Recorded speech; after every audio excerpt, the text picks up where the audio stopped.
Kompol M. Bambang Suryawiharga resmi dicopot dari jabatannya sebagai Kasubdit Penegakan Hukum Direktorat Lantas Polda Maluku. Hal tersebut dibenarkan oleh Kabid Humas Polda Maluku Kombes Areis Aminullah. Sebagai tindakan awal untuk yang bersangkutan, Kompol Bambang sudah dimutasikan ke Pamenyanma dalam rangka pemeriksaan.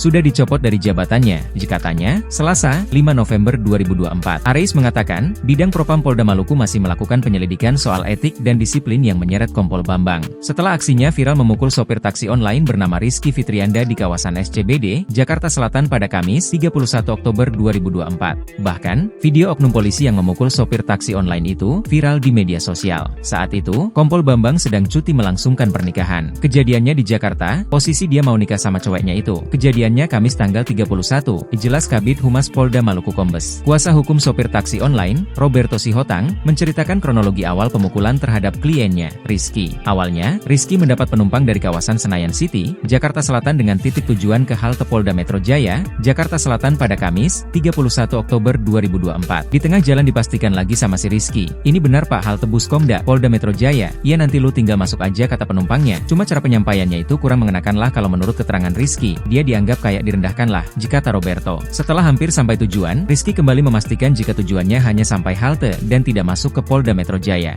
Jika ingin masuk, penumpang diminta untuk merubah titik tujuan. Nah, itu harus diubah. Nah, akhirnya disodorin dah tuh HP-nya si penumpang. "Nih, lu ubah aja sendiri," kata dia begitu. Begitu pas dia noleh ke belakang, mobilnya ini kan manual, dia injek kopling dah tuh, enggak nginjek rem. Terus nabraklah mobil Alphard di depannya, ucapnya. Setelah menyelesaikan masalah dengan sopir mobil Alphard, Rizky kembali ke dalam mobil. Menurut Rizky, polisi bersama seorang wanita yang menjadi penumpangnya itu, kembali marah-marah. Hal tersebut membuat Rizky kesal dan meminta penumpang turun dari mobil. Akhirnya si penumpang, "Ya udah gue turun sekarang di sini." "Ya udah turunlah," kata dia. Nah, menjelang turun dapatlah bogem mentahnya itu sekali, jelasnya. Aksi pemukulan itu pun terekam oleh handphone Rizky, sehingga ia memutuskan untuk membuat laporan polisi. Namun, saat berada di SPKT Polda Metro Jaya, anggota polisi itu ternyata sudah menunggunya. Di sana, anggota polisi itu meminta kasusnya untuk tidak dilanjutkan. Rizky yang ingin membuat laporan, namun dibawa ke sebuah ruangan oleh dua anggota polisi lainnya. Di ruangan, Roberto mengatakan, kliennya merasa tertekan karena diminta untuk membuat surat pernyataan perdamaian. Saat itu, Rizky disebut dijanjikan uang ganti rugi 5 juta rupiah oleh dua anggota polisi yang membawanya untuk biaya pengobatan. Hingga Rizky membuat surat perdamaian dengan tulisan tangannya seperti video yang viral. Oleh karena itu, Rizky kembali membuat surat pernyataan yang berisi pencabutan surat perdamaian hingga akhirnya membuat laporan ke Polres Metro Jakarta Selatan.